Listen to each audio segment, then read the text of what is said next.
Hi friends, welcome to cine family 2. Guppedantha Manasu serial heroine Mukesh Gowda and Raksha Gowda Rishi Vasundhara క్యారెక్టర్లో నటిస్తూ ఎంతో ఫేమస్ అయ్యారు.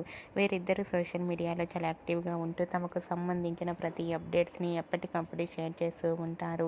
రిషి వసుంధర అప్డేట్స్ బయటకు రాగానే మంచి కామెంట్స్ పెడుతుంటారు అభిమానులు.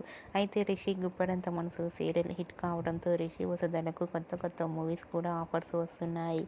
రీసెంట్గా Guppedantha Manasu serial heroine Rishi Vasundhara real life and shooting location latest ఫొటోస్ను షేర్ చేశారు. ఆ ఫొటోస్లో రిషి వసుంధర చాలా హ్యాపీగా ఎంజాయ్ చేస్తూ చూడముచ్చటైన జంటగా చాలా అందంగా కనిపించారు. ఆ ఫొటోస్ చూసిన వారంతా made for each other and magical pair అంటూ కామెంట్స్ పెడుతున్నారు. మీకు కూడా Rishi Vasundhara real life latest photos మీకు నచ్చినట్లయితే మీ అభిప్రాయాన్ని మీ కామెంట్ రూపంలో తెలియజేస్తూ లైక్ చేయండి, షేర్ చేయండి. మరిన్ని ఇంట్రెస్టింగ్ అండ్ లేటెస్ట్ అప్డేట్స్ కోసం మా సినీ ఫ్యామిలీ 2 ఛానల్ని సబ్స్క్రైబ్ చేసుకోండి.